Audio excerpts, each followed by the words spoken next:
Selamat sore, Assalamualaikum warahmatullahi wabarakatuh. Ini agak telat sih videonya, cuman semoga ini tetap bisa ngebantu kalian buat mengerjakan tugas ya. Jadi hari ini tuh kita akan membahas stack. Stack itu adalah tipe data yang dia itu seperti tumpukan. Jadi kalau misalnya kita itu kayak tumpukan, contohnya tumpukan baju gitu ya. Data yang teratas biasanya itu diambil duluan kayak gitu. Jadi konsepnya itu seperti tumpukan. Dari sisi konsep, stack itu simple banget, cuman kalau dari sisi implementasi kita perlu belajar lagi biar kita itu beneran tahu kenapa sih kok sampai harus ada struktur data tersendiri yang dia itu tipenya stack. Apa bedanya dengan linked list?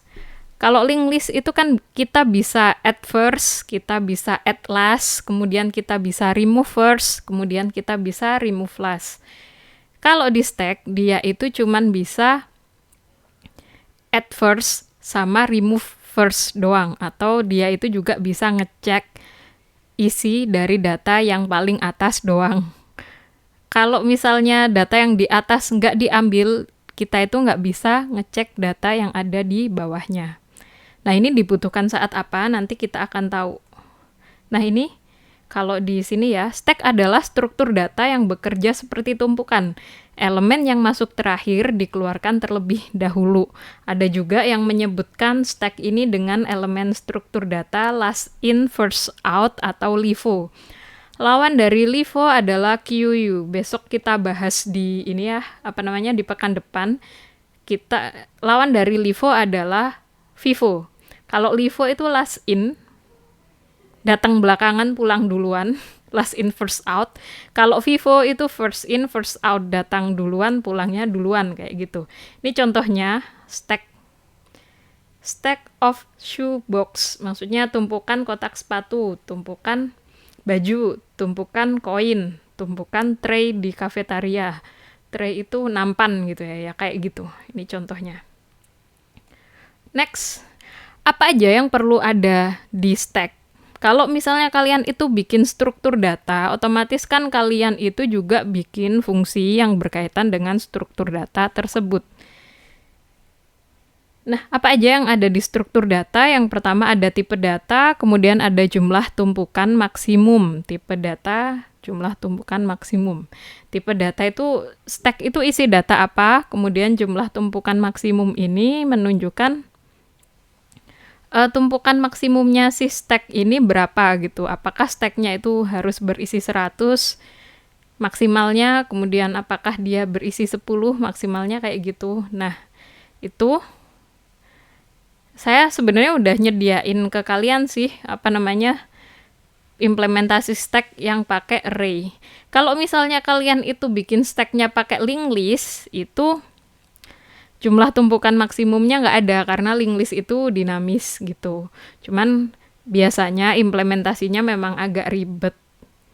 Dan pada umumnya stack itu pakai array. Tapi kalau misal kalian pengen nyoba pakai linked list itu nggak masalah, dicoba aja silahkan. Kemudian fungsi yang berkaitan dengan stack apa? Kalau linked list kemarin kan ada add first, add last, remove first, remove last, is empty, is full. Kemudian ada lagi insert at index, remove at index, kayak gitu. Kalau fungsi yang ada di stack itu ada is empty, untuk mengecek apakah stack kosong atau tidak. Kemudian ada is full, untuk mengecek apakah stack itu penuh atau tidak.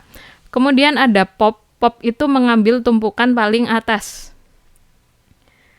Pop itu untuk mengambil tumpukan paling atas. Jadi kalau misalnya kalian oh iya, saya lupa. Di C++ itu juga sebenarnya sudah ada library untuk ngurusin stack. Cuman kalau di mata kuliah struktur data ini, kalian harus bisa coba bikin stack sendiri biar tahu konsepnya. Nah, kalau misalnya kalian pakai library yang sudah jadi di C++, nama fungsinya itu ya kurang lebih mirip kayak gini. Pop itu untuk mengambil tumpukan paling atas, kemudian push itu untuk meletakkan data di tumpukan paling atas. Jadi, kalau kita naruh, kita nge-push, kalau kita ngambil, kita ngepop gitu ya. Kemudian ada yang namanya peak atau kadang disebut dengan top, TOP, untuk mengecek isi data yang berada di tumpukan paling atas tanpa melakukan pop. Jadi kita itu cuman ngintip nih, paling atas dari stack itu isinya apa sih, itu namanya peak. Oke, kita lanjut. Oh, ternyata ini slide-nya udah. Oh, belum. Nah, contoh pemanfaatan stack itu kita bisa ngelihat konversi infix to postfix. Kenapa kok harus ada kasus infix to postfix? Jadi kita sebagai manusia ketika membaca rumus itu biasanya pakai notasi infix. Infix itu apa? Notasi rumus yang angkanya itu ada di pinggir, kemudian operatornya atau operator itu maksudnya ya operator yang plus minus kali bagi, kemudian pangkat itu namanya operator. Nah, kalau manusia baca itu biasanya angka itu mengapit operator. Jadi operator itu ada di tengah-tengah angka. Itu kalau manusia baca. Sementara komputer itu akan kesulitan memproses data kalau misalnya notasinya pakai infix. Komputer itu pakai postfix. Postfix itu apa? Postfix itu angkanya di depan, kemudian operatornya di belakang. Itu cara komputer dalam memproses data sebenarnya. Jadi kalau misalnya kita itu masukin rumus ke dalam TXT gitu, rumusnya itu kan kita tulis dalam bentuk notasi infix. Nah, biar dia itu bisa diproses oleh komputer, kita harus ngerubah infix to postfix, kemudian kita bikin fungsi yang namanya postfix evaluator. Jadi komputer itu memproses si postfix ini biar bisa keluar hasilnya. Ini yang jadi tugasnya kalian, saya nyuruh kalian untuk mensimulasikan infix to postfix dan postfix evaluator. Nah, sebelum saya menjelaskan gimana sih cara mensimulasikan, sebenarnya di programming 1 itu kan dulu pernah ya saya ajarin mensimulasikan algoritma. Jadi how to simulate algorithm itu kita ambil variabel-variabel yang penting dan kita track perubahan nilainya. Kayak gitu sebenarnya. Nanti kita akan lakuin di Excel. Saya sebenarnya udah bikin sih. Itu kita lihat aja nanti. Oke, sebelum kita ke Excel, kita bicara tentang precedence.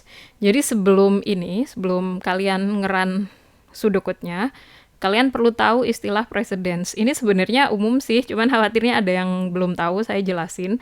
Precedence adalah nilai yang menentukan urutan pemrosesan operator. Jika ada dua operator yang terletak secara berurutan, contohnya di sini.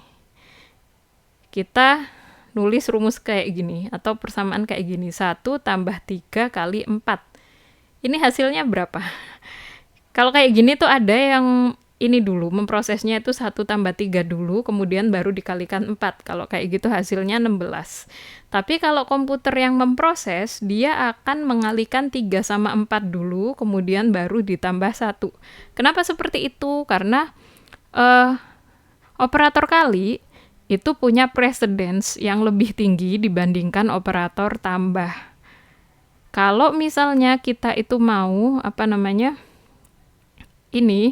kita itu mau hasilnya 16, maka 1 tambah 3 itu harus dikurung dulu, gitu. Mengapa pada persamaan pertama 3 kali 4 diproses dulu? Ya ini saya tulis tadi, karena perkalian memiliki precedensi atau precedence yang lebih tinggi daripada penambahan. Oke, sorry. Oke, kita lanjut ini. Jadi operator plus dan minus ini punya precedensi 1, kali dan bagi 2, pangkat ini 3. Kurung buka dan kurung tutup ini sebenarnya tidak termasuk operator, tapi saya tadi pas ngelihat source code untuk postfix to infix untuk infix to postfix di tutorial point, dia masukin semua karakter selain plus, minus, kali, bagi, dan capping atau pangkat itu dikasih precedensi 0. Jadi in case kalian kalau ngoding ini kurung buka dan kurung tutup itu dianggap dia punya presidensi 0 gitu. Kemudian kita coba jalankan infix to postfix dari tutorial point, kita bikin simulasinya.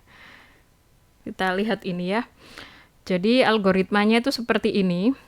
Kalau saya biasanya baca algoritma kayak gini itu saya akan baca keseluruhan dulu. Kalau misal ada statement yang nggak paham, saya akan nyoba ngecek di sininya, ngecek di source code-nya. Semisal ini nih, else if, sebentar saya sebut dulu. Di sini ada ch, kemudian ada postfix expression. Maka di slide ini saya tulis postfix adalah variabel untuk menyimpan output. Kemudian ch adalah karakter yang dibaca dari input. Inputnya apa? Inputnya itu infix. Outputnya apa? Outputnya itu postfix. Kemudian kita juga punya stack yang digunakan untuk menyimpan tanda kurung dan operator. Itu kita baca dulu. Kemudian ini saya catat. Jika ch adalah alfanumerik, maka si ch itu langsung ditambah ke postfix expression. Saya tulis ini. Kemudian jika ch adalah kurung buka, maka push kurung buka itu into stack. Kemudian lanjut. Jika ch adalah caping, maka push caping into stack. Nah, ini ada pertanyaan. Kenapa kok operator yang disebut itu cuman caping? Maka saya kan bingung juga kenapa plus minus dan kali baginya nggak ada gitu. Akhirnya saya carilah di sini. Ternyata di sini ada if preset bintang it itu maksudnya ch ya. Kemudian kalau misalnya ini ch ini lebih tinggi presidensinya dibandingkan yang ada di puncaknya stack, STK ini stack, kita bisa lihat deklarasinya di sini, stack char STK. Jadi dia pakai fungsi yang langsung ada, pakai stack yang langsung ada di C++. Untuk kalian nggak boleh pakai ini, kalian harus bikin stack sendiri, pakai array. Jadi kalian bikin fungsi push, pop, pick, sama ini tadi, sama isEmpty sama isFull itu sendiri. Nggak boleh pakai ini dulu, biar tahu konsepnya. Nah, kalau misal presidensinya CH atau bintang IT ini lebih dari presidensinya yang ada di paling atas dari stack, maka dia langsung di-push ke stack. Tapi kalau kondisinya lain, maka dia akan lain juga perlakuannya. Itu saya tulis di sini. Jika precedence dari CH lebih rendah dari operator yang ada, jika precedence dari CH lebih besar daripada operator yang ada di tumpukan teratas stack, tumpukan teratas itu maksudnya top atau peak tadi, maka push CH ke stack. Tapi, jika CH itu ternyata lebih rendah presidensinya daripada operator yang ada di tumpukan teratas stack, maka pertama, tambahkan operator yang ada di tumpukan paling atas stack itu ke postfix. Jadi kita manggil fungsi pick atau fungsi top untuk ngecek nilainya operator yang di tumpukan paling atas stack. Nah, nilai itu nanti kita tambah ke postfix. Kemudian kita pop stack-nya, jadi si operator tadi itu dihapus dari stack. Kemudian lakukan langkah A dan B sampai precedence CH itu lebih besar dibandingkan precedence dari operator di paling atas tumpukan, atau sampai tumpukan itu habis alias empty. Jadi sampai isEmpty-nya itu sama dengan true. Kemudian setelah kondisi C terpenuhi, push CH-nya ke stack. Ini kalau misal terlalu panjang, kita lihat implementasinya nanti.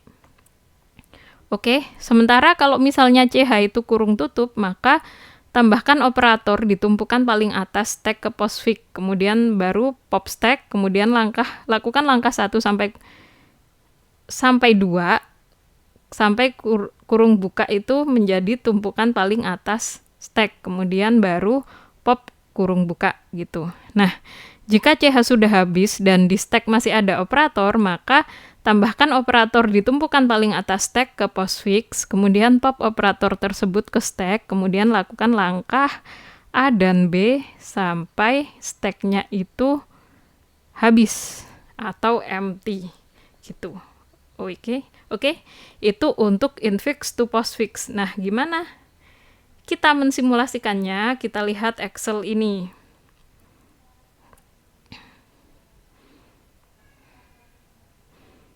Ini kita baca karakternya satu persatu. Jadi saya sudah nge-breakdown ini ternyata sampai 20 langkah. Inputnya itu kayak gini. 4 tambah 3 dikurung, dikalikan 5 pangkat 2, ditambah 3 kali 4. Bagaimana kita ngerubah si infix ini ke postfix? Yang pertama, langkah 1 kita scan karakter pertama. Karakter pertama adalah kurung buka. Nah, kalian bisa ngecek tadi kalau ketemu kurung buka itu perintahnya apa? Di sini, jika CH berupa kurung buka, maka push CH ke stack. Maka isi stack itu jadinya kurung buka. Postfix-nya masih empty. Kemudian kita scan CH lagi, kita ketemu angka 4. Jika CH berupa karakter alfanumerik, maka CH langsung ditambahkan ke postfix. 4 itu alfanumerik ya, alfa huruf, numerik angka gitu ya. Kemudian isi stack-nya tetap kurung buka, isi postfix-nya empty. Kemudian kayak gitu lagi, kita ketemu angka 3. Di 3 kita ketemu, di langkah 3 kita ketemu plus. Jika precedence dari CH lebih besar daripada operator yang ada di tumpukan teratas stack, maka push CH ke stack. Ini kan kita ketemu plus. Di tumpukan teratas stack sebelumnya itu ada kurung buka. Nah, precedence-nya plus sama kurung buka itu lebih tinggi mana? Kita bisa ngecek di fungsi ini. Ada fungsi preced ini. Kalau misalnya plus sama minus itu return 1, precedensinya 1. Bagi sama kali, precedensinya 2, pangkat precedensinya 3, selain dari itu precedensinya 0. Jadi bisa kita bilang bahwa kurung buka itu precedensinya 0. Sementara plus itu precedensinya 1. 1 lebih besar dari 0. Kemudian berarti si plus ini langsung di-push ke stack. Kayak gitu. Isi stacknya itu plus dan kurung. Langkah keempat kita ketemu operator. Kita ketemu operan, angka 3. Nah, jika CH itu karakter alfanumerik, maka dia langsung ditambah ke postfix. Postfix-nya update 4 spasi 3 gitu. Kemudian langkah kelima kita ketemu kurung tutup. Nah, kalau kita ketemu kurung tutup, apa yang harus kita lakukan?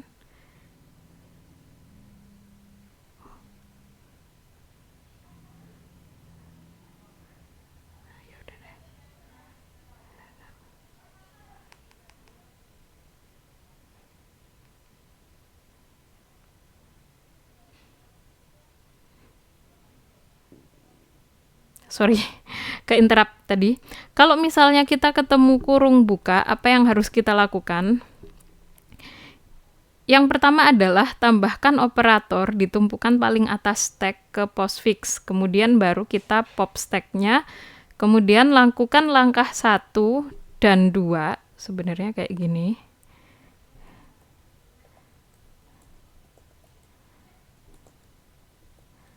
Dan 2.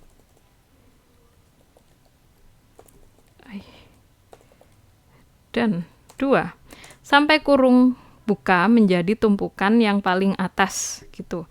Jadi plus ini kita tambahkan ke postfix, kemudian kita pop sehingga isinya stack itu tinggal kurung buka doang. Kalau isinya sudah kurung buka doang, kurung buka itu nggak bisa dimasukin ke postfix, maka kurung bukanya di pop gitu.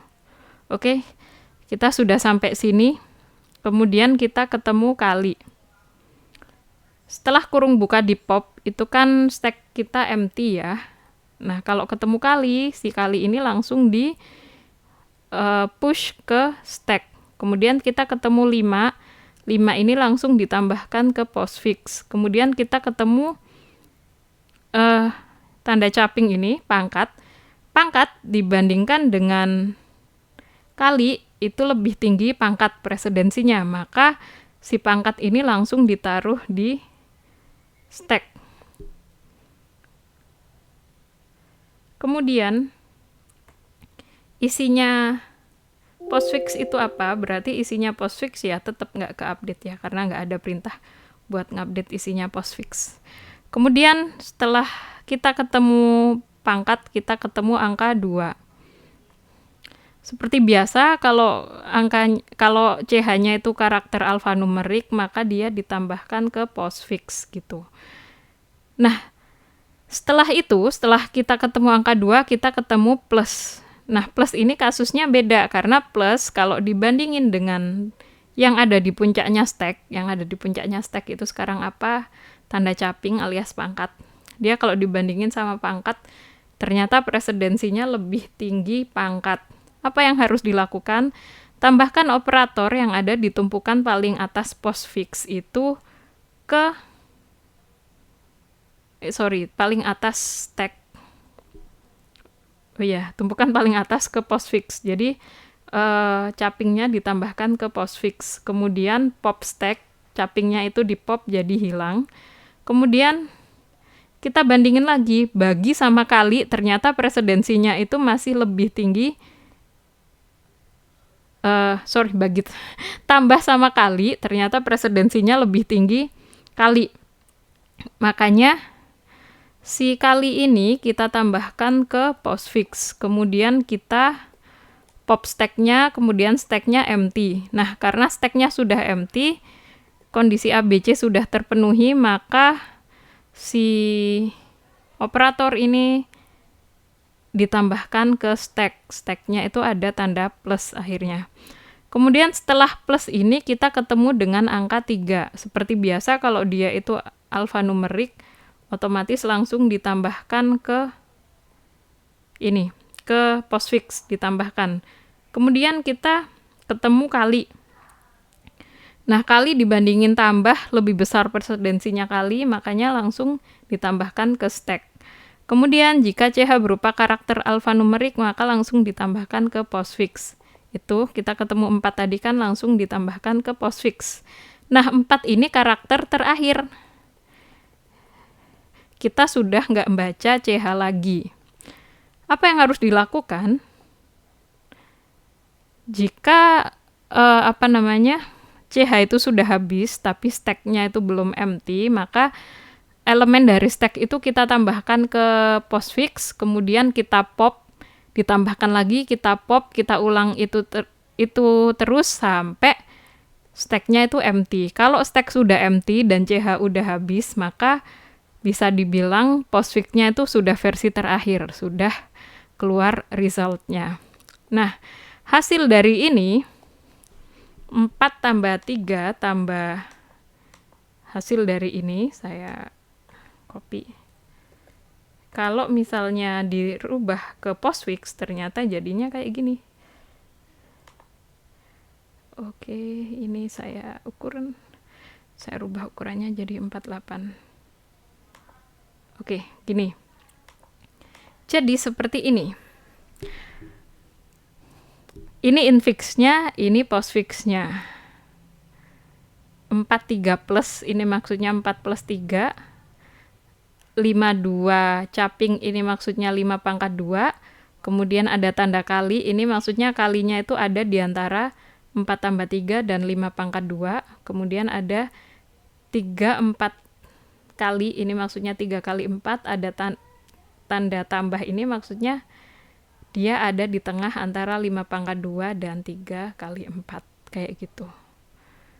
Itu untuk infix to postfix. Nah, gimana komputer mengevaluasi postfix? Maksudnya, gimana sih komputer itu memproses postfix sampai keluar hasil akhirnya berupa angka? Kita lihat, kalau postfix evaluator itu sebenarnya dia itu harusnya lebih simple.